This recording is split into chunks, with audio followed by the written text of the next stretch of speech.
apa aja yang ada di balik body yang aku gunakan ini.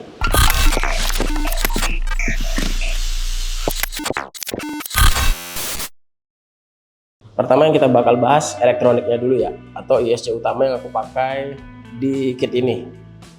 Untuk ISC utama itu aku pakai Kestel yang Mamba X. Kenapa pakai ISC ini?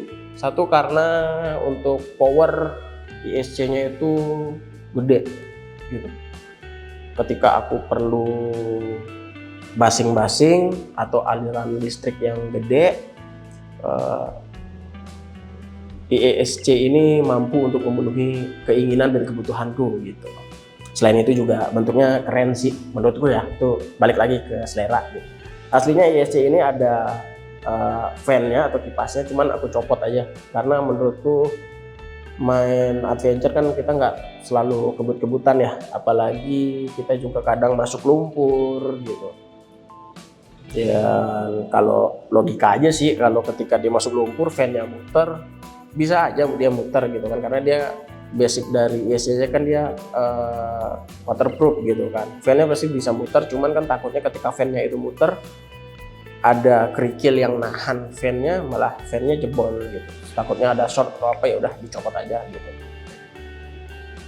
Dan sejauh ini aku pakai Mamba X, aku nggak ada ini sih, nggak ada protes yang berarti sih, maksudnya ya fun aja, fine aja gitu.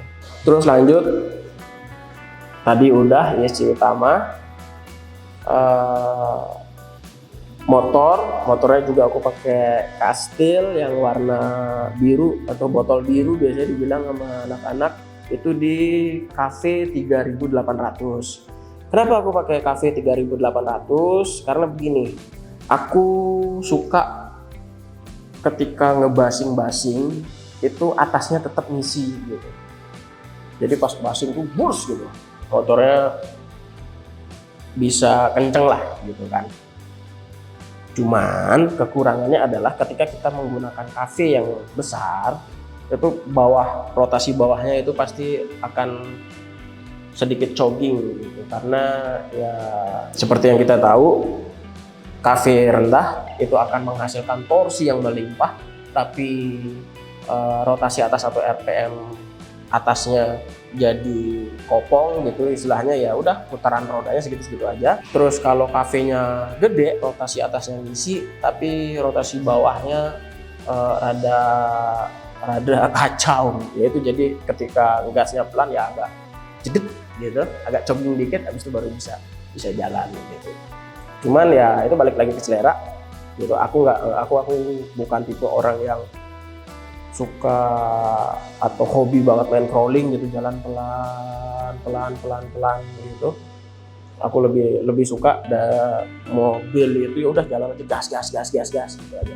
Terus untuk servo steering itu aku pakai G-Mod.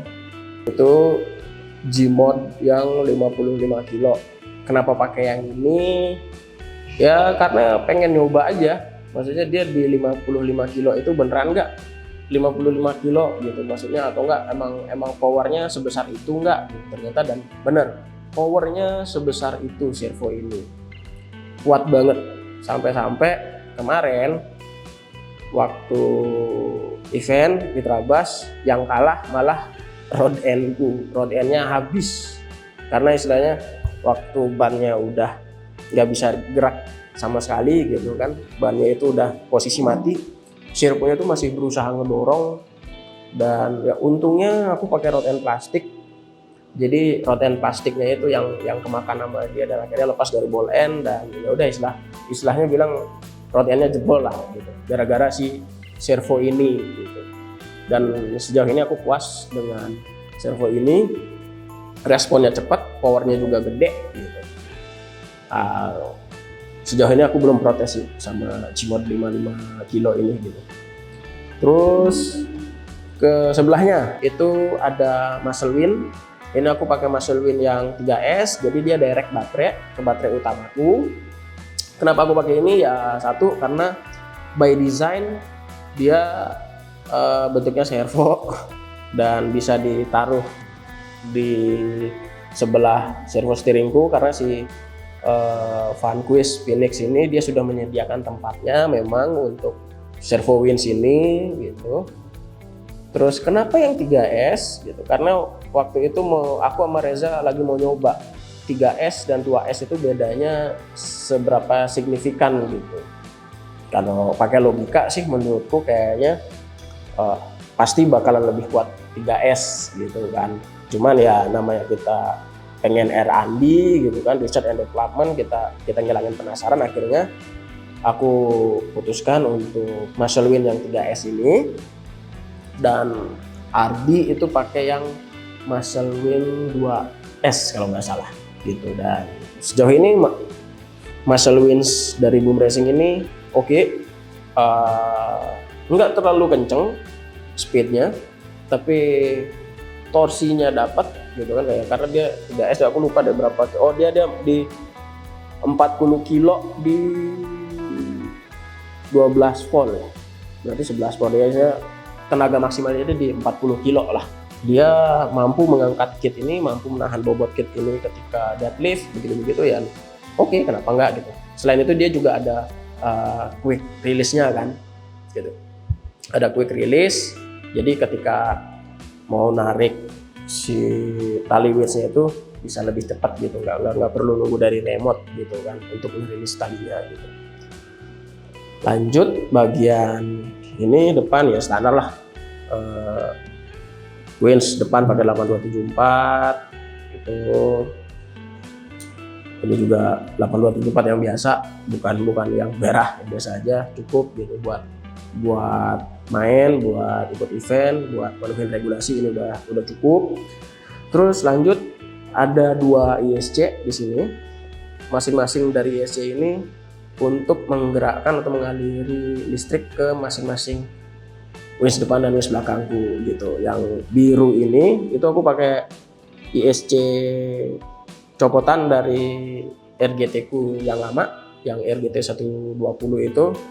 Aku pakai ini untuk jadi winch depan. Terus yang merah, yang si Hobby Winch ini aku gunakan biasanya untuk winch belakang begitu. Terus ini ada magnet 2 biji ya, ini tadi buat ngemagnetin si kap mesin itu.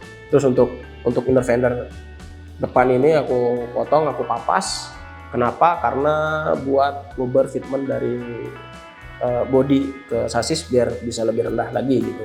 Jadi ya udah dipapas saja. Terus elektronik kayaknya udah semua deh. Elektronik sepertinya udah semua. Untuk baterai utama aku pakai 3S punyanya Van baterai yang 5200. Kenapa pakai itu? Karena satu, itu baterai melimpah di Indonesia, gampang banget nyarinya. Jadi ya udah pakai itu aja. Winch belakang pakai 8274 gitu kan ya, biar bisa quick release aja sih, biar gampang segala macem gitu. Terus untuk sasis, nah ini sasis aku pakai sasis Interceptor itu dari Rock Pirate RC. Kenapa aku pakai sasis ini?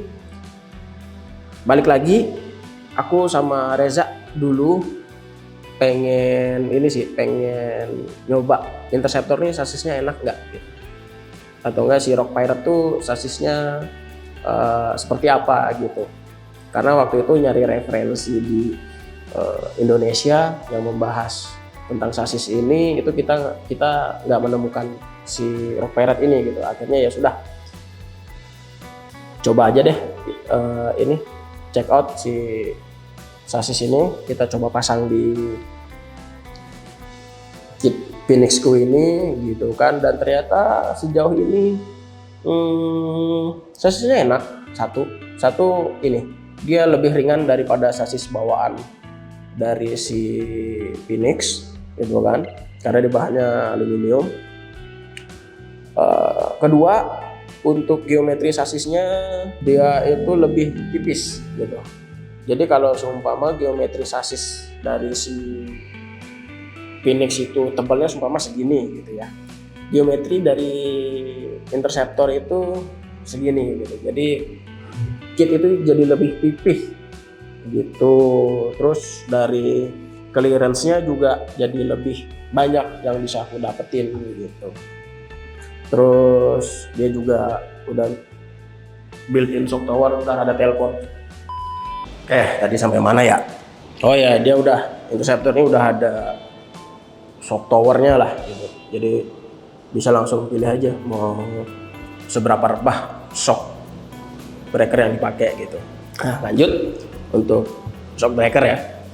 Shock breaker yang aku pakai ini masih shock breaker bawaan dari si Phoenix, cuman aku ganti cap atasnya pakai yang metal atau yang aluminium. Kenapa? Karena kalau pakai cap yang plastik itu kadang ketika salah masang, salah muter gitu kan, ketika kita lagi ganti oli atau isi oli, muter cap atasnya itu kalau kita terlalu kuat, namanya plastik ya, kita terlalu kuat ngasih tenaga, ngasih torsinya, itu bakal jebol. Jebolnya satu, itu nggak bakal bisa kekunci capnya.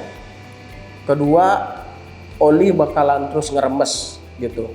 Jadi ya sudah, akhirnya sekalian aja deh ganti pakai yang metal gitu, pakai yang aluminiumnya dia. Dan ternyata hasilnya oke. Oli nggak ada yang rembes, dia jadi lebih stiff pegangannya di atas gitu. Untuk kopel, nah kopel sendiri aku masih pakai bawaan dari Vanquish. Ini kopelnya masih kopel plastik. 1 tahun pemakaian tidak ada masalah. Karena kan biasanya kita mikir kalau kopel plastik takutnya melintir atau gimana gitu ya. Ternyata enggak gitu. Ya jangan sampai patah atau melintir lah kopelnya gitu. Sejauh ini selama ini sih kopelnya kuat sih buat menahan gaya mainku gitu. Oh ya, terus untuk gearboxnya ini pakai yang VFD Twin bawaan dari si Vanquish Phoenix-nya gitu. Cuman untuk overdrive itu aku lock ke depan ke 6,5% kalau nggak salah. Terus untuk dig-nya juga aku nggak pakai gitu. Jadi sebenarnya kalau buat Vanquish Phoenix dia punya fitur yang namanya overdrive dan dig gitu. Dan itu fitur itu bisa digunakan dengan menggunakan tambahan 2 servo gitu. Cuman buat aku pribadi fitur itu nggak terlalu perlu lah untuk gaya mainku gitu. Jadi ya sudah, tinggal aku lock aja semuanya. Untuk link standar, terus rod end juga aku pakai yang standar dari bawaan kit gitu. Cuman kemarin di link steering itu rod end yang bagian nempel di si hub atau di gardan itu ganti pakai yang abu 1 biji karena kemarin jebol akhirnya gitu kan. Waktu main di event jebol lah, udah akhirnya pasang ini gitu. Karena prinsipku adalah nggak aku ganti kalau belum rusak, terus atau nggak aku ganti kalau lagi nggak pengen gitu.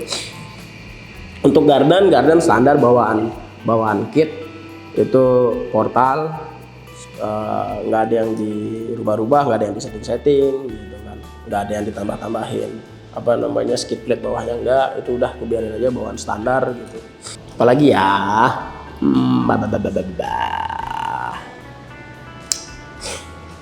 mungkin itu dulu sih yang bisa aku bagikan ke teman-teman tentang kit yang aku pakai selama 1 tahun ini.